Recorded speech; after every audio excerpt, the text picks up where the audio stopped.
Alrighty, folks, this one's for all the marbles. We are here in the finals of Grand Prix Mirage Expo. I have not made a finals in a Revolution Grand Prix since February of 2022, and that was my first time making Top Cut to my understanding. Um, I'm very nervous about this, but I think I know how I want to sideboard, and I think I have an idea of how to navigate this matchup. My opponent is on Rib Collector Combo. Four Rib Collectors, four Transgressive Trendsetters, and then the combo pieces of a playset of Serve Agains and Spirit Realm Medallions. The basic idea: you have a 3-drop permanent that makes Trendsetter make mana on enter, and either cost reduces the wander cost on Rib Collector as well as the casting cost on Trendsetter for a red-black Spirit Realm Medallion, so you get infinite sacrifices that way, or Serve Again makes a token copy of your Transgressive Trendsetter to pay for the cost of recasting the Trendsetter as well as putting a wander cost onto the stack.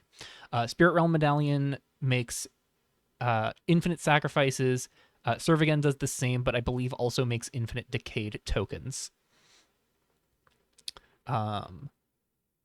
If both of those cards come together combined, that also yields infinite mana in both black and red. And to find the Trendsetters, the Rib Collectors, and their kill condition, which is their one of main deck Smiling Sludge, as well as two more in the sideboard, they're on a playset of Ozon's Blessing. This is all backed up by Drag into the Darks, Abominable Avalanches, Draw Power in Deadly Dispute, Journey Begins. Blessing can be used to interact with graveyards with Masksmith, hand attack with Exorcist of Errors, or refill with Karaja the Broken Blade. We have a lot of danger to fight through here, but enough talk. Have at thee.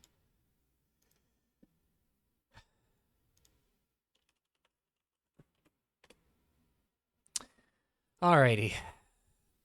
So, opponent is the higher seed. Lilisaur went undefeated in the Swiss rounds.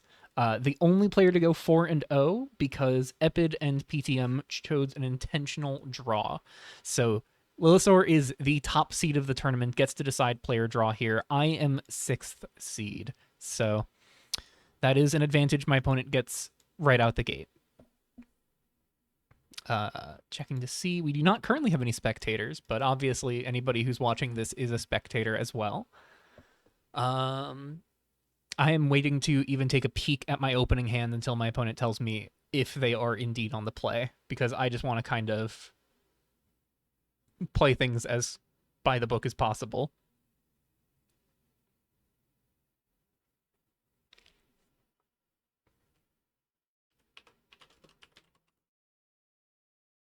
One other fun thing to note as we get started here is regardless of which one of us wins, it will be a player's first time winning a Revolution GP. Lilisaur is essentially like the preeminent champion of combo strategies in the format. And with that in mind, they have had some great successes from my recollection, but have not gotten a GP win. And of course, my most recent GP successes are January, and that's about it. And if you've been with me for long enough, you've probably watched my berries run back in January. So my opponent has kept 7. We have an interesting thinker here. We don't do anything turn 1. We play Urban Jungle tapped pass. Then we play Kieran of Boons into either second Kieran of Boons, Spirit Realm Phoenix, or Menelaya. Turn 3, we attack for 3 if we go Kieran into Menelaya. Turn 4, we attack for 7 between Kieran, Menelaya, and Spirit Realm Phoenix. I think this is a little too slow. And as much as I think this is a perfectly reasonable keep, I'm not sure it's a keep that wins the game here. If my opponent stumbles on assembling their combo, we can make this work. If they stumble, we can buy a lot of time. If they don't, we're in a whole heaping amount of trouble. Because our interaction is in the sideboard and the sideboard alone. I think I'm sitting here debating, do I take the consistency of a decent opening hand? Our opponents knock out a lot of interaction. They have 4 removal spells in the main. And it's a pair of 2 mana removal and a pair of 3 mana removal. Do we take the risk of them having the quick kill and accept that us not having a quick kill means we just go to game 2? I think we have to take that risk. I think we can need to keep the consistent hand, and we will just do what we can to make this work.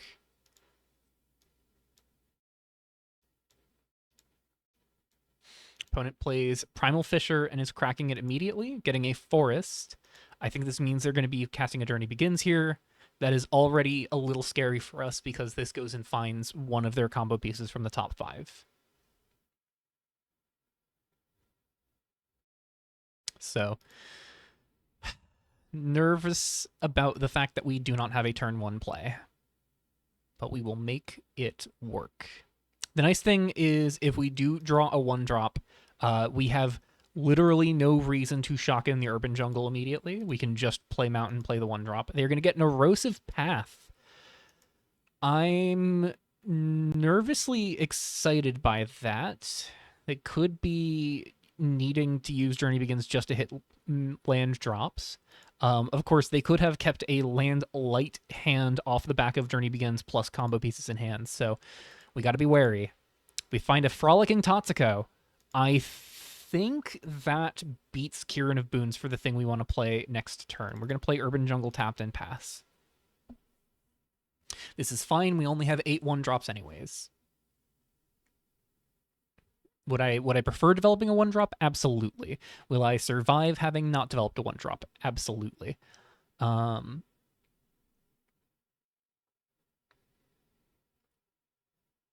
Shock in Sanguine Palace. They're holding up Drag into the Dark. Destroy target creature if it has mana value 3 or less, or if you've sacrificed a permanent this turn.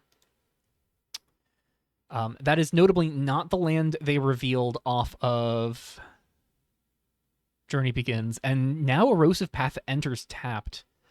Now that makes me think they saw a bunch of instants and sorceries off of a Journey Begins that just had to take the land, and they're actually flooded, because I see no reason why you would shock in Sanguine Palace over developing the path here. We'll draw a Forest is not amazing, but it does mean we can double spell on turn 4. I'm going to lead on Kieran of Boons rather than Frolicking Tatsuko.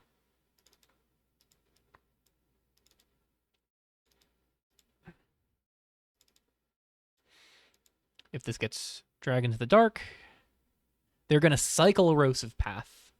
That is why they shocked in Sanguine Palace. Alrighty.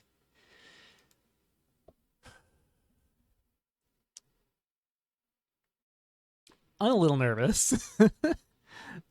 I want things to go well. Them shocking in on turn 2 is a good sign for us. That is damage that we are glad to see them take. They're going to go get a Mountain off of the second Primal Fissure. What do they have? Audacious Rough Rider is going to block Kieran of Boons. Drag into the Dark, exiled off of Audacious Rough Rider. That is a great sign for us. That is one removal spell either known in their hand, and we don't have to guess at it, or it is a removal spell. Okay, they're discarding a Mountain to draw the Dragon to the Dark. So we know that now. We untap, we draw Foreign Encounter. So we have options here. We can Foreign Encounter, try and find something big and splashy, or we can just go for Spirit Realm Phoenix, go for the known quantity. I'm going to go for the known quantity. We're going to hold on to Foreign Encounter for future turns.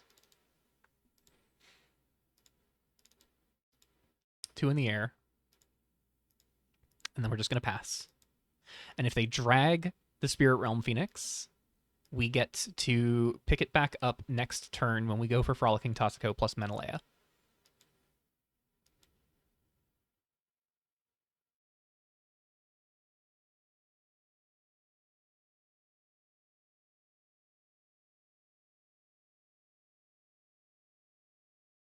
They're playing a tapped Sanguine Palace.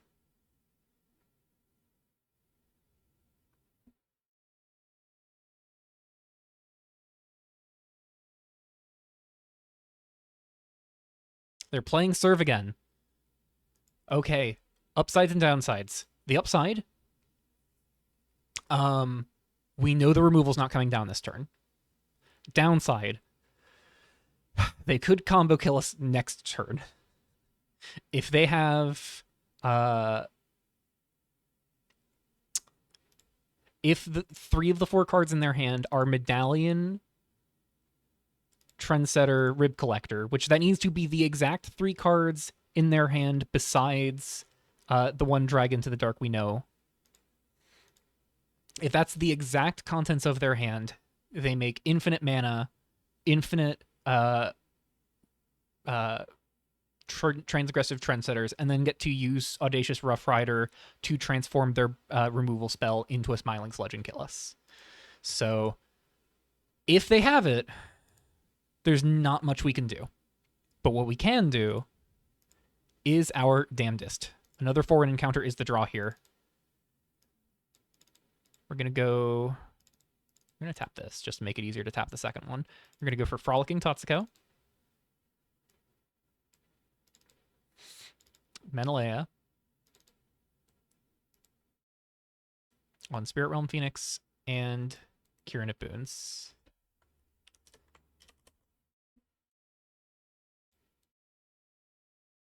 Two damage off of the Phoenix. Go to combat. Ship 8 more. They cannot block. Down to 6. We have them dead on board. They need to have the combo. Either way, we're at game 2 already. I'm shaken.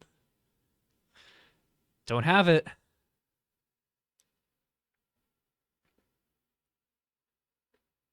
We need our opponent to be quaking in their boots right now. Drag into the Dark does not do it. Not by itself.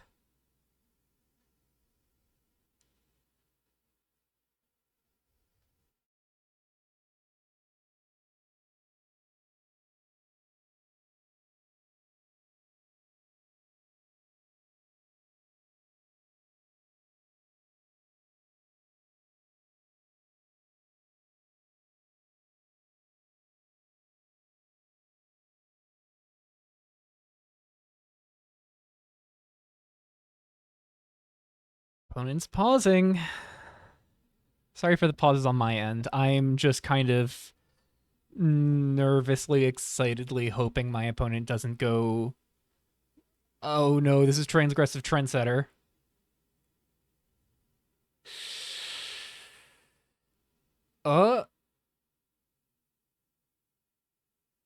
One of the things that is good, if they have Trendsetter, Rib Collector, no other components to the combo, that is not infinite mana, and going in on the combo here means they don't believe...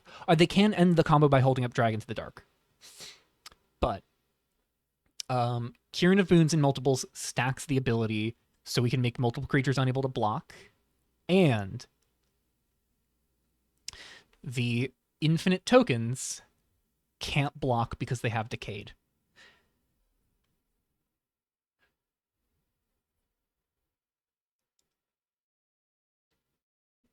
I feel like they might have Trendsetter, but no combo piece. It's possible they could go Trendsetter, Deadly Dispute, sack the Trendsetter, serve again, trigger.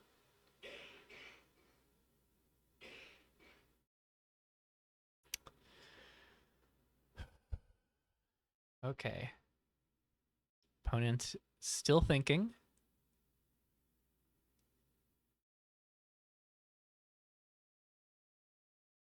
I have no idea what my opponent could be thinking about here. Again, we know they have a Dragon to the Dark. We know that is unquestionably in their hand. We watched Audacious Rough Rider draw it.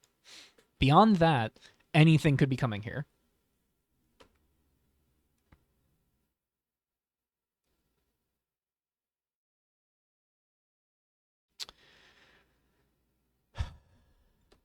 Okay.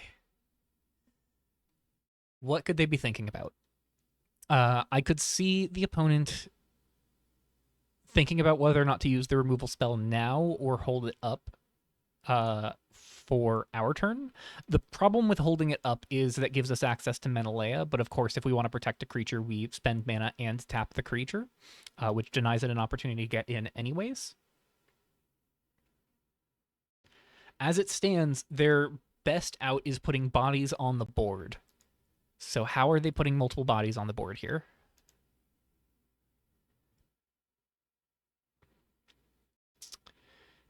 Ozan's Blessing doesn't put bodies into play. Karaja doesn't do anything if cast from hand besides be a 2/2. Exorcist of Errors could strip something from our hand. Smiling Sludge could not really do a whole lot for them.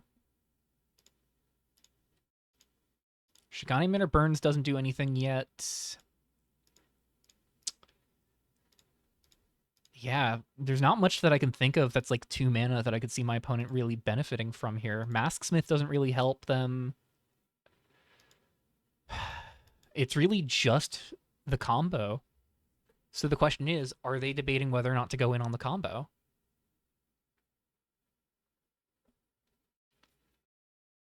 They are tapping 2. They're going to drag into the dark the Kirin of Boons. If they have no second removal spell, we win. If they have no removal spell, nothing to put into play, we win. That's an Erosive Path, tapped. Choosing not to cycle that means either they need the mana, or they... like, either they need to develop the mana, or they have the second Dragon to the Dark. Would my opponent, in their 3 remaining cards, have a 3 in 47 shot of having seen the second Dragon to the Dark? We draw an Igneous Visions. If we go for Kirin of Boons here, that is all we're doing. If we foreign encounter and hit anything that puts a counter on Spirit Realm Phoenix, that wins us the game. I think we go for the known quantity. We go for Kirin of Boons, because this is going to force a response before we attack.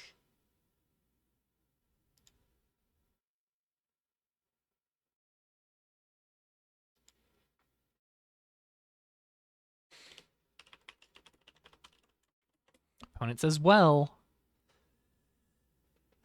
do they have the second Dragon to the Dark? They say, yeah. I'd like to go to combat.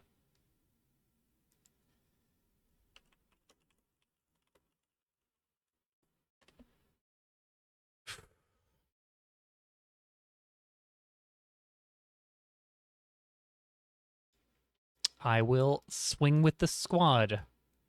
I would like to make Audacious Rough Rider unable to block. Oh, we got there.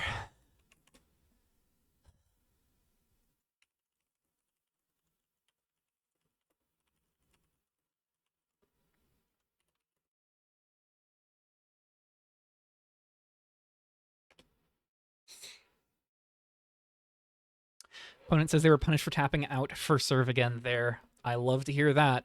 We're on to game 2, and we're on to game 2 up a game. Okay, sideboard plan. Mask Smiths bleeding out in. We are not playing Terminal Impact. Why are we not playing Terminal Impact? They have a lot of creatures at 2 toughness. Really simple reason on why we're not bringing in Terminal Impact, and there's two primary arguments here. Number one, this is a combo strategy where their creatures are the core component of how they win. With that in mind, sorry, there was the point I was going to get to. Our opponent's on a combo strategy. Their creatures are very resilient to removal, specifically because of the combination of Rib Collector picking up things that have died, plus Serve Again punishing us for removing creatures. Playing a ton of removal does not seem like the path to victory. Bleeding out is relevant because it's instant speed removal, because we can use this to disrupt the combo as they're trying to go off. It's going to be hard to find a good window for it, but we can find a window. Both of their primary combo creatures have entered triggers that they have to wait to let resolve before they can do anything else, so we can respond to those enter triggers. The real killer in this matchup for us is Mask Smith. This is how we are going to be able to apply pressure to their relevant 3-drop permanents. This is going to be how we apply pressure to the cards they are trying to rebuy with Rib Collector in the graveyard.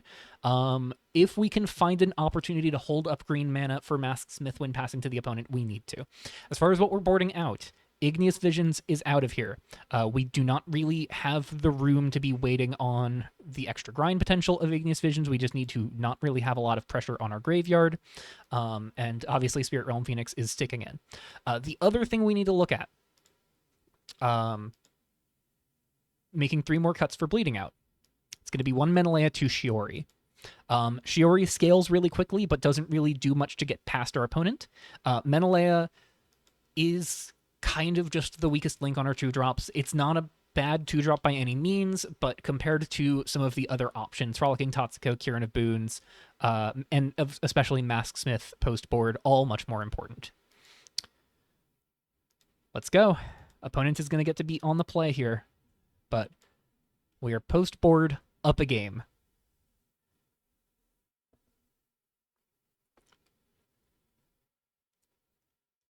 Feel very, very proud of making the choice to keep a more reserved hand and turning that hand into a win.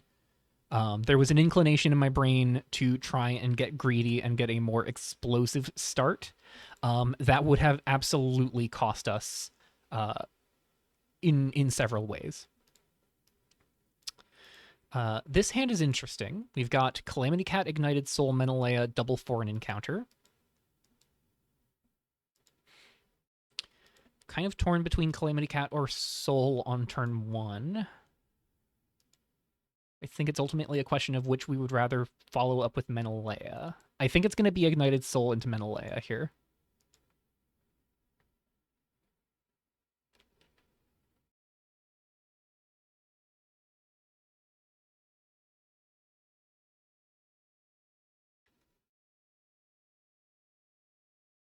I think we are going to keep this, though. And wait for an indication from our opponent before we lock that in. Opponent has mulliganed. We're keeping 7. Okay. Opponent on hand of 6. We need to throw them off their feet. We need to throw them off balance, and we can get in there. I think I'm actually going to go Calamity Cat turn 1 over Ignited Soul, because I think that opens up more potential damage on future turns. Tap land from the opponent. We draw Forest. That's 3rd land for an encounter.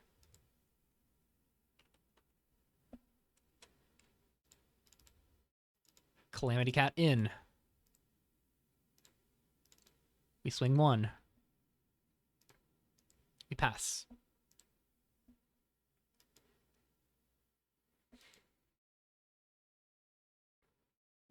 Opponent plays Erosive Path, Rib Collector.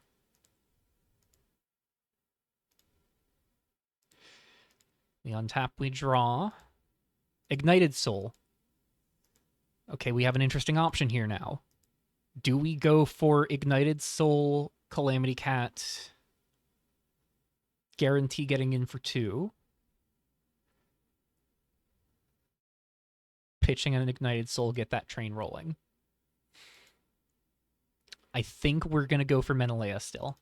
And I'm not even going to use Calamity Cat. Their sideboard removal is Hungry Blob, Karaja, 1 each, 2 more Mask Smiths, 2 Smiling Sludges, 2 Dragon to the Dark, 2 Crux, an additional Avalanche, and a Face of the Phoenix. I think there is no reason to need to split up the counters between Menelaya, to use Calamity Cat to swing 3, I think, the cards in our hand. Actually, no. I think I am going to go for Menelaya. I'm going to put counters on both, and I am going to use the cat here, pitching an Ignited Soul. And the reason why I'm going to do that is twofold. I'm going to start getting stuff in the graveyard for a potential Fabricated Anomaly, and I want to put more damage on my opponent. So, you're pitching Ignited Soul to Menelaya here.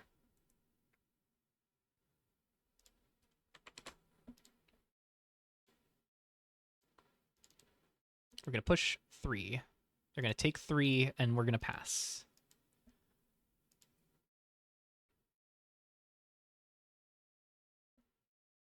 If our opponent has the serve again, then they're teed up for a turn 4 kill. Or for a turn 4 combo, rather.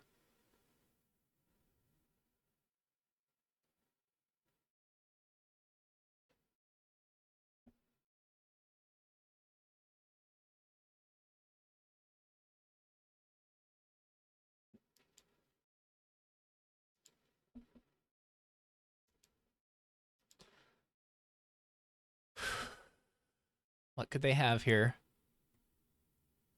As far as my opponent's sideboard, the things I identified would probably be best for them to board in are the 2 Smiling Sludges, just more things to pad their life total seems good, and more copies of the thing that kills us. They're going to develop serve again. Okay.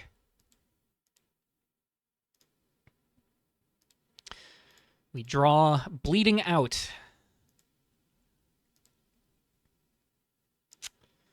That is awkward.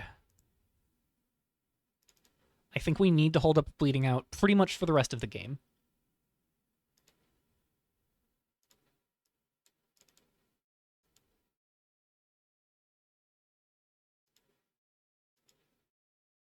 Force the question. The reality here is that they get to block with Menelaya, block Rib Collector in front of Menelaya, Rib Collector token, picks up Rib Collector.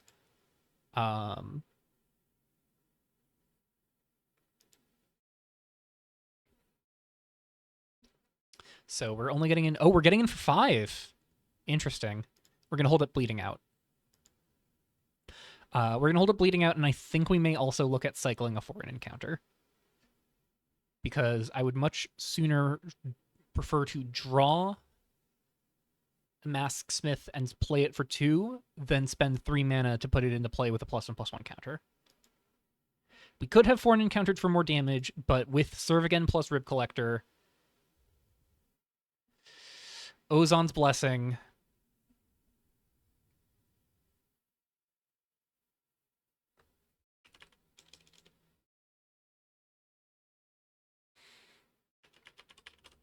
okay. So, Bleeding Out, responding to Serve Again. My opponent has Rib Collector and Trendsetter in play. They sacrifice the Trendsetter to Rib Collector. Immediately puts Rib Collector on the stack. Serve Again. Makes a token copy.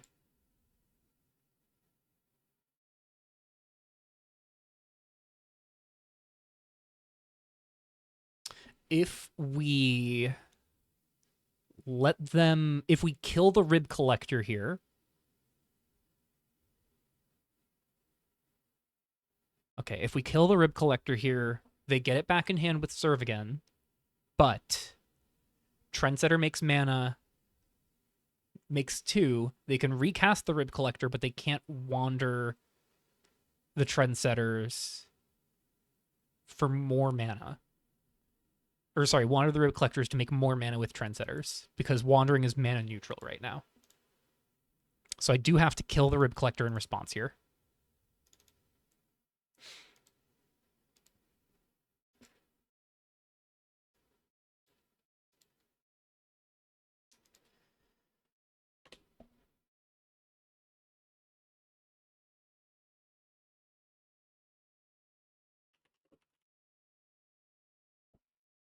F6 till their end step, because I'm going to think about cycling the foreign encounter.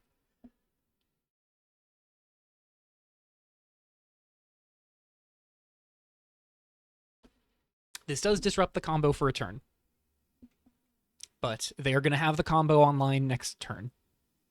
So, panic moment.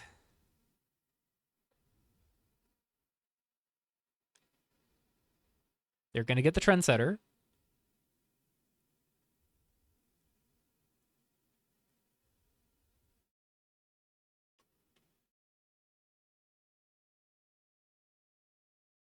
They make 2 mana.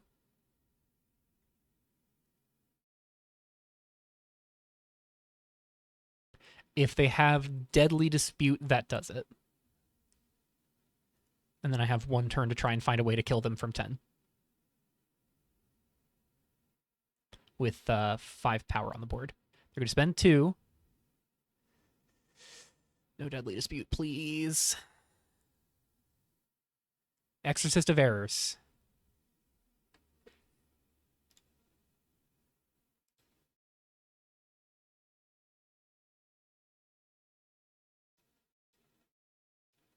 I'm going to show them 2 foreign encounters, keep the 1 card in my hand a mystery.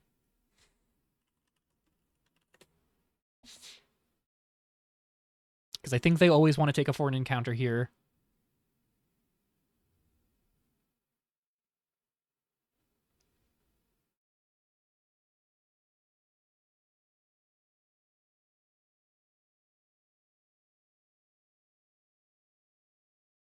They're going to take an encounter. Okay, so we keep the mystery of Ignited Soul.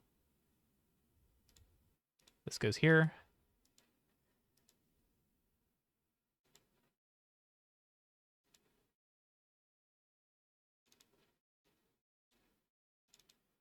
Temple of Origins is not going to cut it. We untap. Draw an Urban Jungle.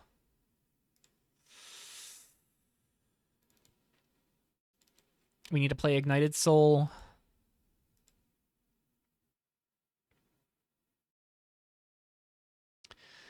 Oh, no. Yeah, this is just not going to cut it.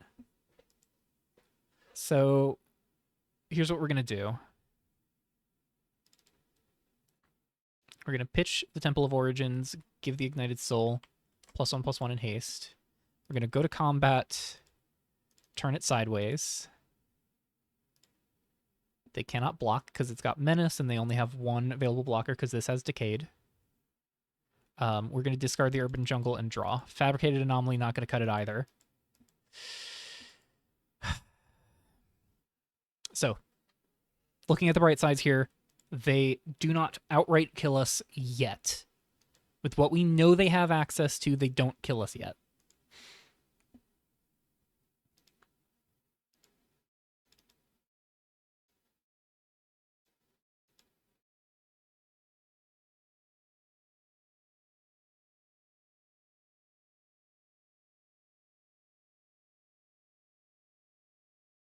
Reason I did not swing the Menelaya is because it lets Exorcist of Errors just eat a new card in your hand. Maybe I should have swung the Menelaya. Yeah, that was a mistake. That was just full on a mistake. Because like they block with the Exorcist, they just retake the foreign encounter. It's fine because we take out a blocker.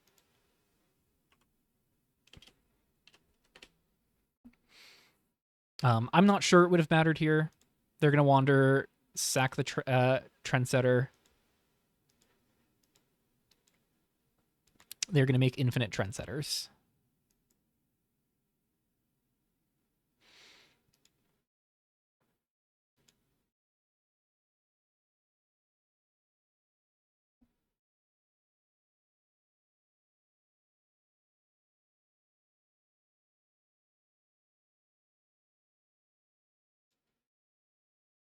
So they are demonstrating the combo here for us. They sacrifice the Trendsetter, the original Trendsetter to Rib Collector to Wander It. That is going to make them 2 mana. They're going to assemble an infinite army of 2/2s with Menace and Decayed.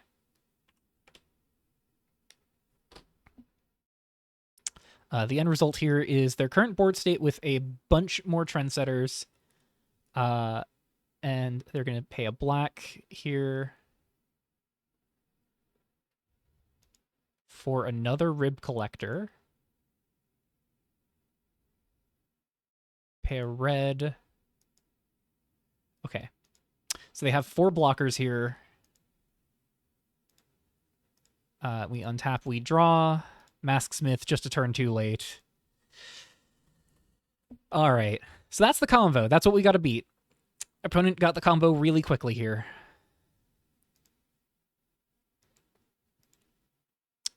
But we are on the play. That is the advantage we have from winning game 1.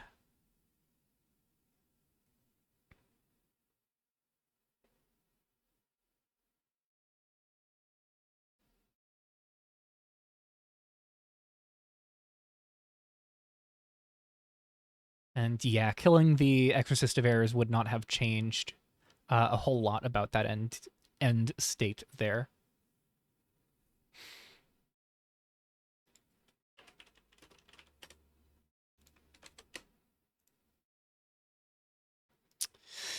This is a tough one. Masksmith into Tatsuko. We go Tatsuko first into Foreign Encounter into Masksmith. We don't need to develop Masksmith until at least turn 4, because turn 3 is when they put the enchantment or artifact into play. So I think we can make this work. It's a little sketchy, but we can make this work. We're going to pass.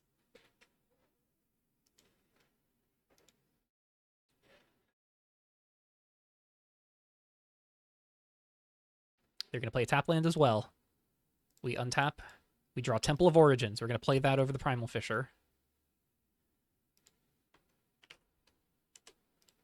You're going to play Frolicking Tatsuko.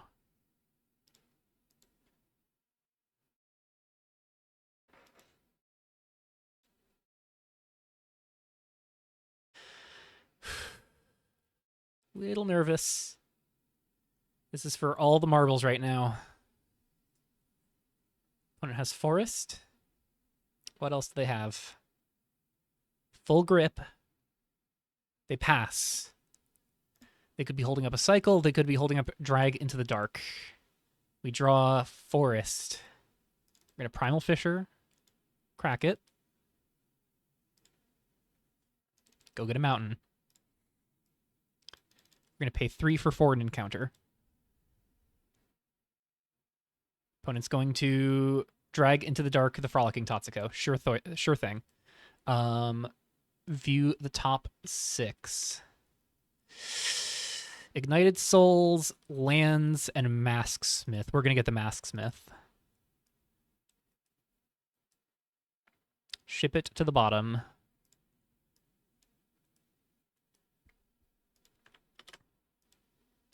And we pass. They're gonna have to remove this Masksmith because it will present them an unending problem the longer they try to set up their combo. Sanguine Palace tapped. What else do they have?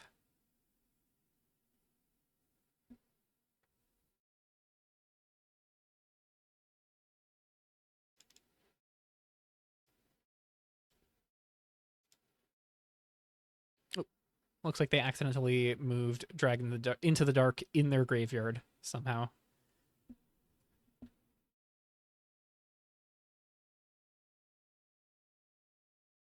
Could be that they're looking at the Dragon to the Dark in graveyard, thinking about if they maybe should have held it. I think playing it was the correct answer. You know, keep me from getting more counters onto whatever I get off of Foreign Encounter. Which, by the way, I think my next turn is going to be hold the second Masksmith and go for a second foreign encounter. And I'm going to do so before I play my land. Actually, I'm going to play the forest before I foreign encounter. And I'm going to use the forest for the foreign encounter because holding up green specifically is relevant for Masksmith.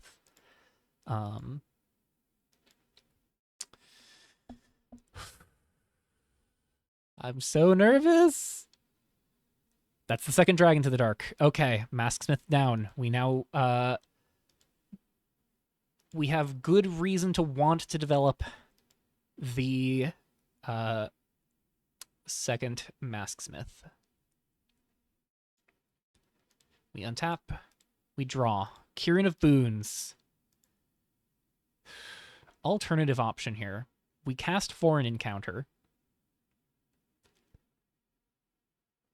That puts more stats into play than Masksmith holding up activation. Or, better yet, we just play Masksmith and Kieran. So, holding up mana for Masksmith means we can answer... I think it's fine to not hold up Masksmith. They have 0 pieces assembled right now. Serve Again on its own does not let them win here on 4 mana. The Medallion does let them do the infinite sacrifices, but they don't have a payoff for the infinite sacrifices.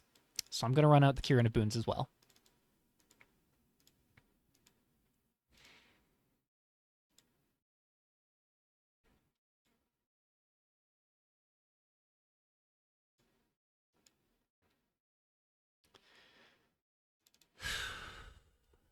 So 2 Dragon to the Dark's gone. We can assume they probably have the full 4.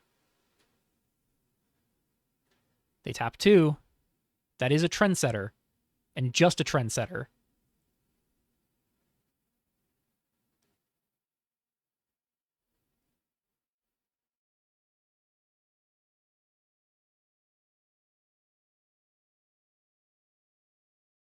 Profane Grove tapped and they pass.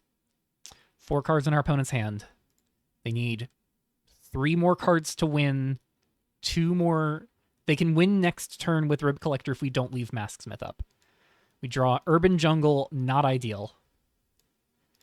We're going to go for an encounter here.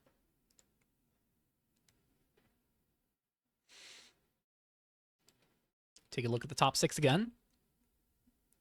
Menelaya, Fabricated Anomaly, Ignited Soul, Masksmith number 3. We have some choices here. Masksmith number 3 really heavily insulates us on the combo. However,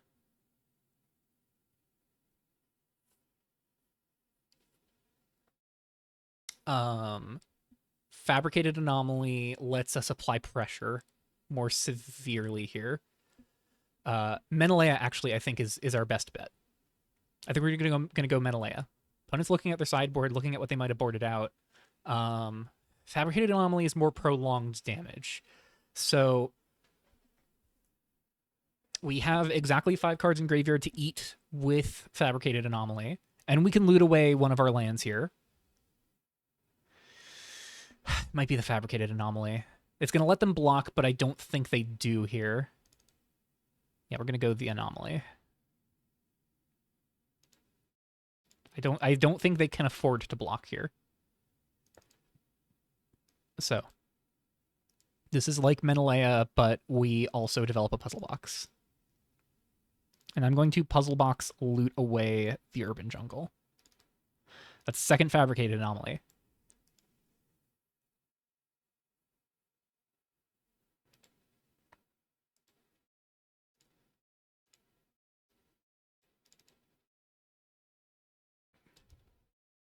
Exile 3.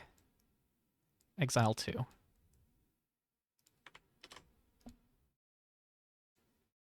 Seven damage coming your way.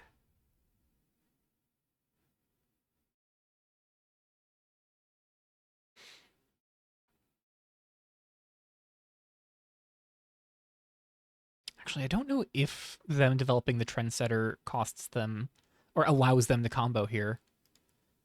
Because this is the thing they want to be playing after they develop the 3-drop, not before.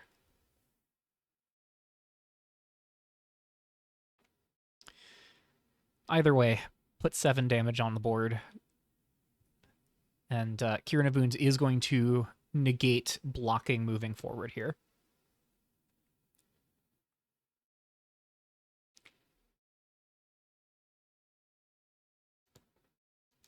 They take 7. I'm going to hold the mountain.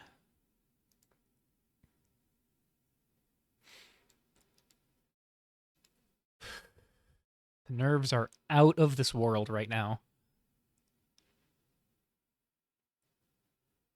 That's another Profane Grove. They tap 2. That's another Trendsetter. And passing. Okay. We draw a Bleeding Out. That's big.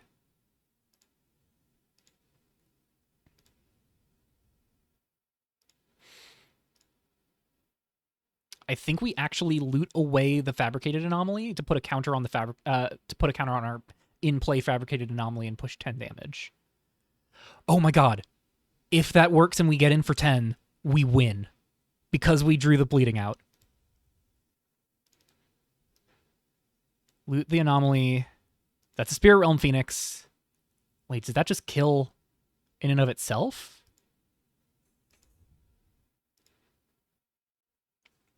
3, 4, 7, that's 11, 13 exactly.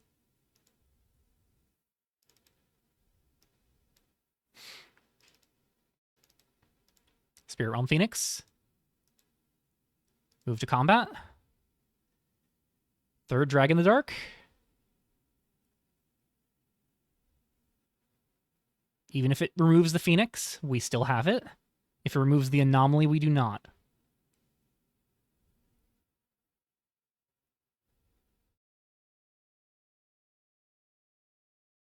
If it removes the Kieran of Boons, we do not have it.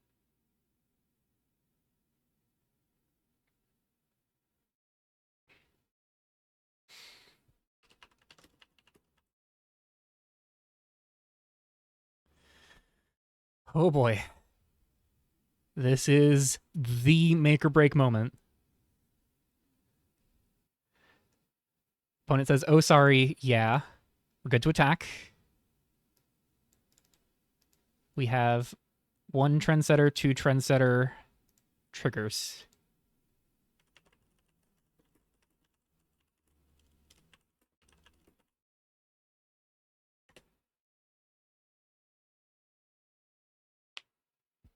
We will eat the 2 cards in the graveyard, put a counter on the Spirit Realm Phoenix, take them to 12, and this is 12 on the board.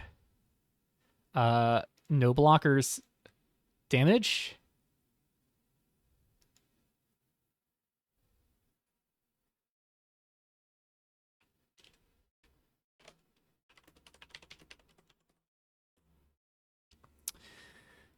$12 on board exactly. Opponent says, yup. 3 lands in hand. Oh my god. Our opponent kept removal and Trendsetters and then flooded out. Oh my goodness. Whew. We got there.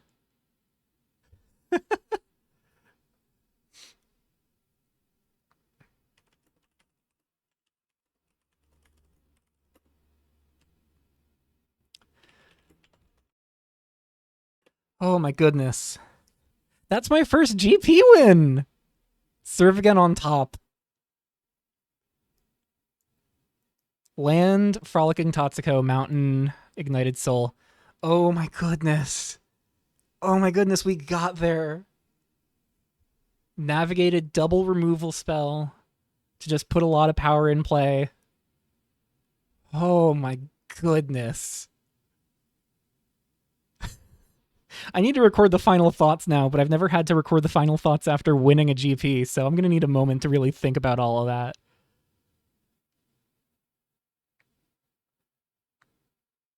Oh my goodness.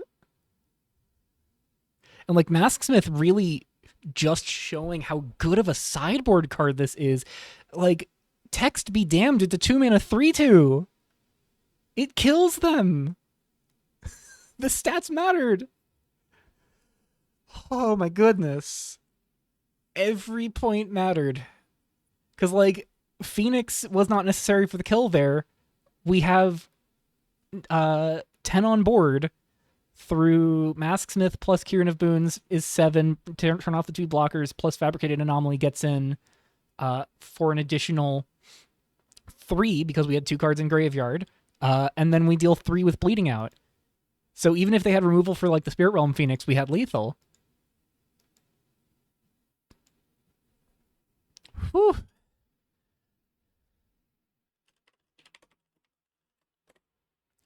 I'm reeling. This top cut was horrifying. It was probably some of my most nerve-wracking matchups in the tournament, back to back to back, and tense games all around. We go 2-1 in the revenge match against Mono Black Control. We 2-0 White Blue Tempo because they draw the wrong half of their deck, and we beat the boogeyman of the format. Like, Rib Collector combo is the thing people were pinning as, like, probably the most powerful deck in the format right now. The boogeyman in the format taken down because of a slight order issue, leaving them shields down in game 1. Them getting the combo very rapidly in game 2, even through Bleeding Out interacting with the combo and stalling them by a turn. And then getting the kill through my opponent flooding out in game 3. Oh my goodness. Oh, I'm going to have to take a moment to really cool down and process what just happened before I record the final thoughts.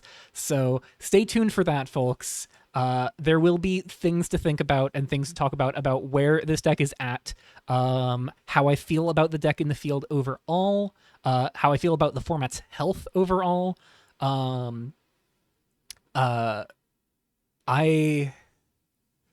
In a small part, this feels like vindication for me spending so much time on those massive set reviews at the end of last month. This feels like a triumph in a lot of ways. And now I need to think about what card I'm going to promo, because I got my first ever promo for a GP.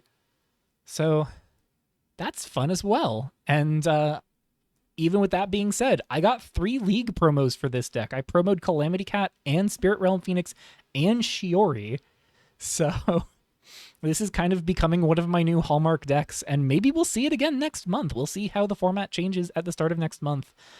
In the meantime, I will see you all in the Revolution chat and look forward to my final thoughts on this deck, this GP run, the format as a whole, where it is at the end of month 1 of Errors in the Weft and Kitsuo Dusk of Time. Thanks for watching, all y'all. Oh my goodness.